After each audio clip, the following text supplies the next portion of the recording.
What's up everyone, V here, and today I'm going to be reviewing the Star Wars The Black Series, Sabine Wren from Star Wars Ahsoka, as said by absolutely no one on the face of the earth. Just in case you get it confused with any of the non-Star Wars characters that are in the Star Wars The Black Series line. But yeah, this is Sabine Wren, as she appears in the Ahsoka show. I'm just going to warn you right now, there will be spoilers. Spoiler warning if you haven't watched the show, and if you haven't watched it, highly recommend it. I love that show so much. But yeah, you've been warned. Alright, now, my thoughts on Ahsoka. This video was supposed to come out the day the finale dropped, but I recorded it, and I hated the take so bad, and I couldn't get it recorded until, like, a couple days after, so that's why it's a little late. But, oh my god, I love that show so much. Ahsoka's a phenomenal show. It's my favorite piece of Star Wars media that is dropped in the Disney era.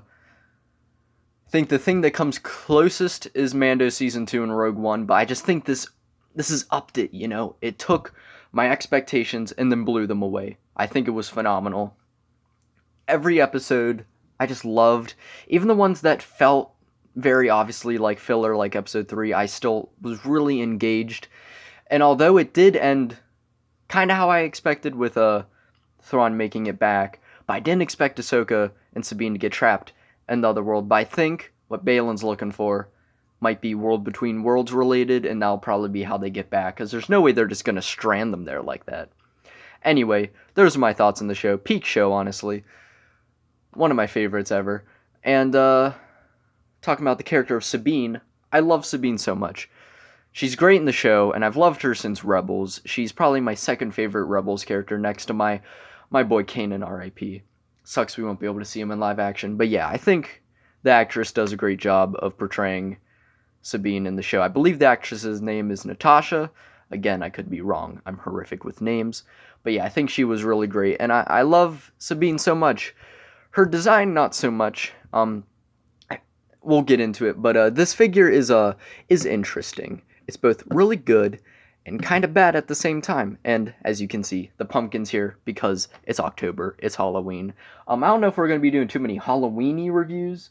I'll try to get some of the stuff to be more creepy and monstery, but I do got a lot of Marvel Legends that I'm going to be throwing out your way, so stay tuned for that. But before we get into Sabine herself, that sounded a bit strange. Like always, we'll take a look at the packaging. Caught a train right before it happened, oh my god. So no trains, hopefully, the rest of the video. But, yeah, here's the packaging, and we're back to the, window packaging. We were lacking the window packaging for a bit. Windowless packaging was what we had for a bit, and, here's a comparison for the boxes. You know, not a whole lot changed, just the picture here, picture there, and a picture of the figure there instead of the artwork. But, yeah, also that will be an upcoming review. Stay tuned for that. The Black Series windowless didn't really bother me because they still kept the same design. It's the Marvel Legends windowless packaging that was atrocious, in my opinion. But, you know, it's still good to be back. It's good to be able to look at it, see the imperfections on the figure, and be able to be like, this is Sabine, not a random wrestling figure that was stuck in and returned back to Walmart.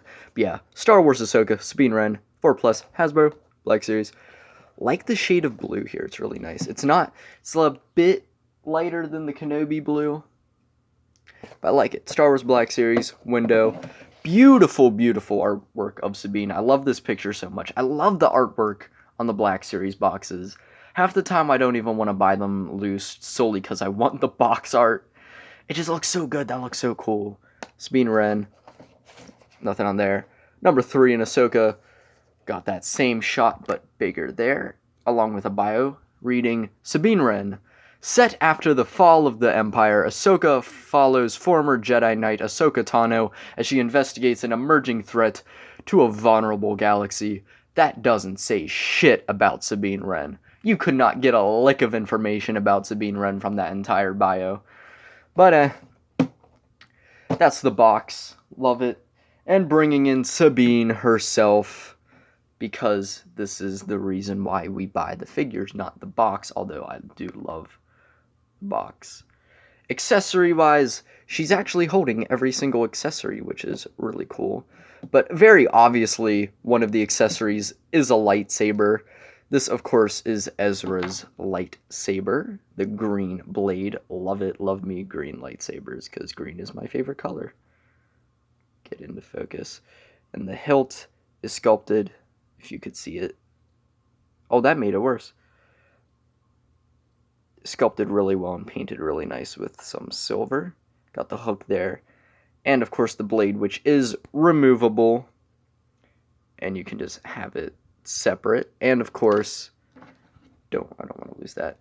There's a hook right there. Just hook that on there, and it sits pretty well. I'd say you'd probably have to hook it on a couple of times before it sits flusher to the body, but it looks really good. And if you want to know how to put the blade back in, there's actually a specific way.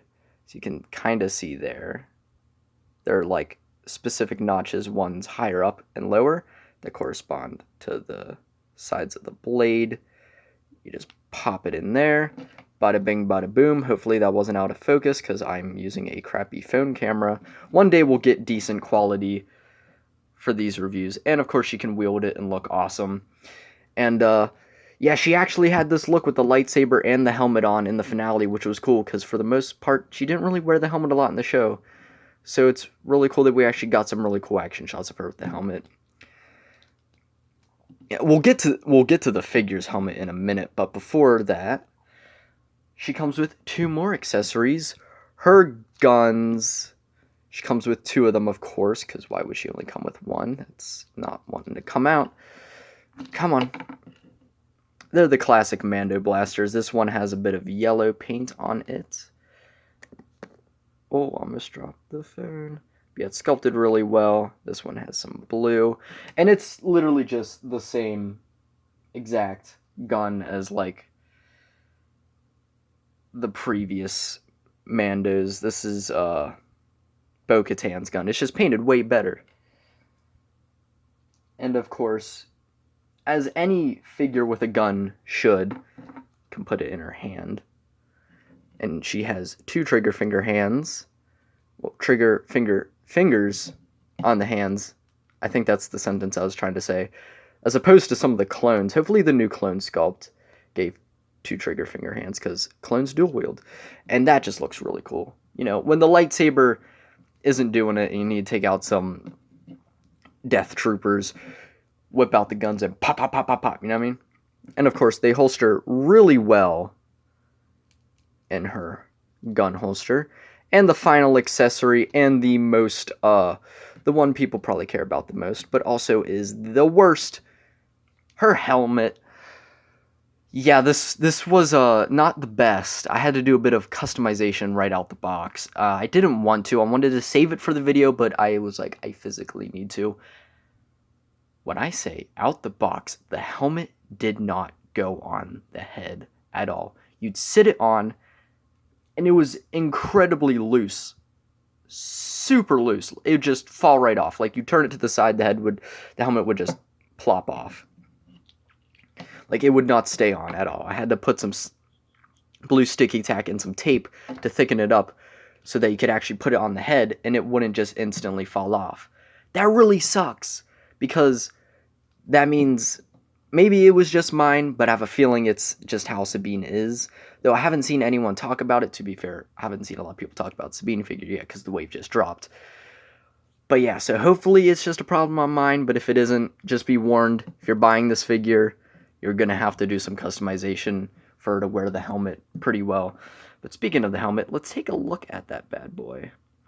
It's alright. I like that it's a different shape compared to the other female Mando helmets, aka Bo-Katan. I like it's shaped differently, but I just feel like they didn't paint it perfectly.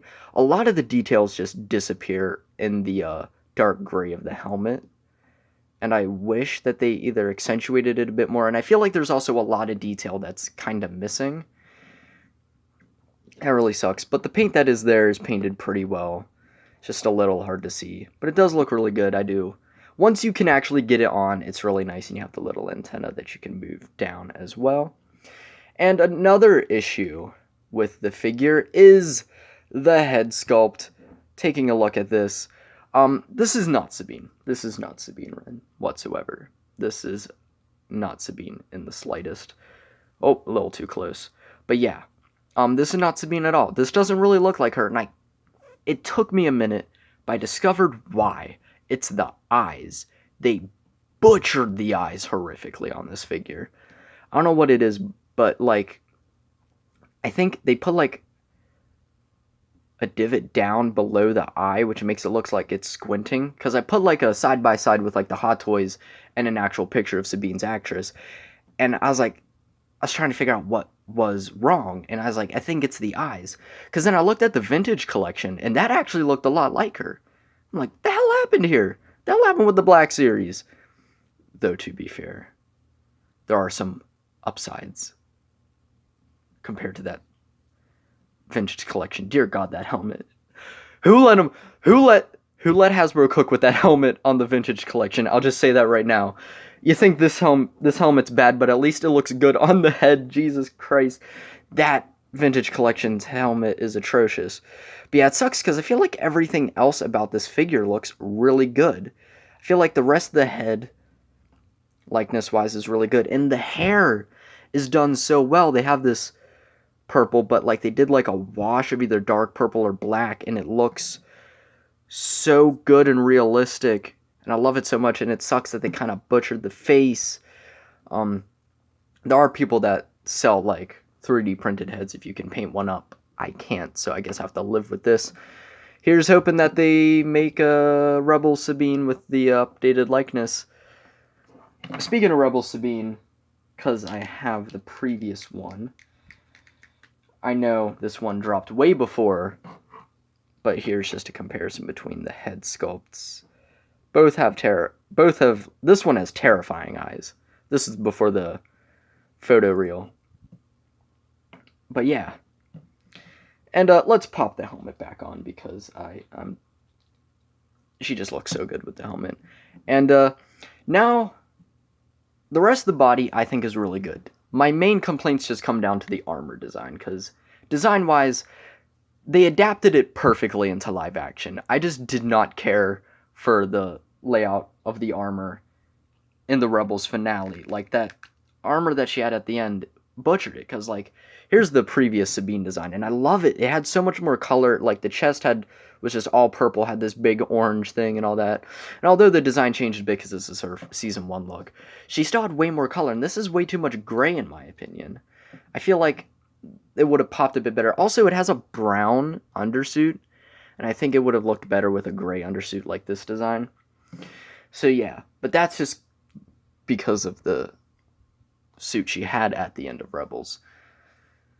They had to adapt that suit, but as the adaptation of that suit goes, it's really good. The chest armor looks really good. The lights are a bit iffy, but everything else is painted really well. Come down to the back, you got some nice design. Again, I did see someone paint this up into her final Rebel season look, and it looked so good. That just proves that if the armor was just a cooler paint job design, it would have been better. Because Sabine's an artist, and I feel like this has way too much gray. But I guess kind of always also exemplifies like how she's kind of not been herself without Ezra. Or maybe I'm stretching now, but she also got a little Rebellion logo on there. See, I love this shoulder pad because it's just a nice bright blue and it pops really well and has a design of something on there. Hopefully you can see all this. There we go. Looks really good. And then you have just the normal Mando undersuit. Come down to these really nice gauntlets, which I believe the one Mando pilot gave to her.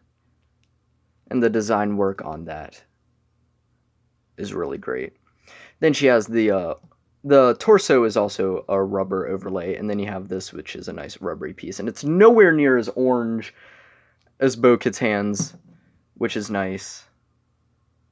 Because, man, that was way too orange. It's got some nice silver picked out here and there on the back. Looks really good. And then you just got like a normal jumpsuit look for the legs. Then you come down to the lower leg armor. Love the orange that's thrown throughout here. Looks really good. Clashes really well with the black, I gotta say. And these feet are actually reused from, not Sabine, Bo-Katan, which I didn't even realize. I thought it was a whole new sculpt, which, I mean, hey, nice reuse. It blended in perfectly. Are the boots? No, the boots aren't. Are they? No, they're not. And then, of course, she has her fingerless gloves, which, gotta love fingerless gloves. And all around, I do think, ignoring the helmet and the head, this is a really solid figure. Articulation-wise, she has a dumbbell joint at the head, can look up that far, down that far, rotate bob. Without the helmet, can look down that far, up that far, rotate, and bob. Arm moves out that far, rotates, single jointed elbow with rotation, and both hands hinge up and down and rotate. Torso, of course, got the diaphragm joint, which moves that far back and kind of forward, but there's a lot of stuff that gets in the way. Bobs, rotates, legs kick that far forward.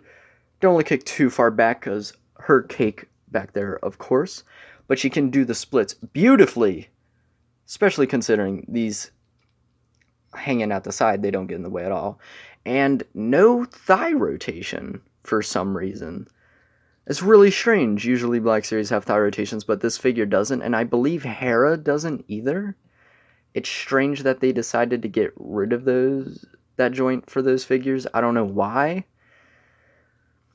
Strange, but you do have a single jointed knee with rotation to kind of make up for that. And then a boot rotation up and down at the ankle, and a rocker, of course. So her articulation's pretty solid. It can get some good Mando poses. Also, side note, I thought she had a jetpack at the end of Rebels, but she doesn't anymore. Strange. But yeah, looks really good. Now, for some comparisons. Our average ones, here she is next to a Marvel Legends figure. It's Moon Knight. And then an average Transformers Voyager class. Here she is next to Siege Shockwave. And for a 7-inch scale comparison, DC McFarlane, Jazzwares Halo. Here she is next to Blue Beetle and Master Chief. We'll be reviewing this guy, hopefully. You never know. I do be saying I'm going to review this guy next, and then I either don't review it at all, or review it like 3 months later. So yeah, and for some couple of Mando comparisons, here she is next to Book of Boba Fett, and Model Kit Mando. Go check out that video. I don't know if we'll ever see this trio in live action. I know they're building up to like a movie or something with the Mandoverse, and it would be really cool to see this trio together, but I'm not 100% sure we'll see it. But if we do, it'd be so cool. But I don't think Mando would approve of the fact that Sabine hardly wore her helmet in the show. I think he would scoff at that and be very disgusted. And for a couple more comparisons, here she is next to Ahsoka Tano herself and that Bo-Katan. I do say, as much as I do like Sabine's design, I do think Bo-Katan is the better adaptation of a female Mandalorian. I also saw someone paint up this body, I think, into a Rebels Sabine, and it looked really good. So yeah, but this figure is still really solid. And finally, here she is again, next to that previous Rebel Sabine. And as much as I prefer the armor design, and I did like the exposed arm there, this is a miles better figure. Don't buy this one. It's very, very outdated. But I did like how this did give more of the artistic side of Sabine in the design. So hopefully maybe we get an updated version of it, I don't know. But as it stands, this is still a pretty solid Sabine figure. So do I recommend it? I do. I do like it. Sneeze. Bet you weren't expecting that. I do like this figure a lot. Surprisingly, once I got out of the box, I was really disappointed with it, but the more I messed with it after I fixed the helmet problem, the more I actually really enjoyed it. It's one of those figures where it's yeah, it has a lot of flaws, but I honestly do really like it. So I would recommend it, but again, those are some very big problems with the helmet and everything. But yeah, that's about it. hope you enjoyed. And we're here starting the spooky season. Next review will probably be either the Deadpool and Hydra Bob 2-pack or the Bruce Banner and Grey Hulk 2-pack. I might do a poll on the community thing to see which one y'all might want to see next. MODOK is definitely going to happen. I got a lot of fun Marvel Legends stuff. So yeah, subscribe, check out my previous reviews. Got a lot of Black Series and all that. Check out my Instagram, MoonEdXO. You can talk to me there, get sneak peeks of upcoming reviews, and just see how I throw away all of my money into action figures. And you can just talk to me there and all that. So yeah, that's about it. Hope you have a wonderful day. And when the decision comes to either travel to a distant galaxy and risk bringing back a huge Imperial threat, or losing a friend, I would say probably just lose the friend, because there's going to be way more people that are going to die because of Thrawn now, so... But it is what it is. Ezra's back. Yay! Peace.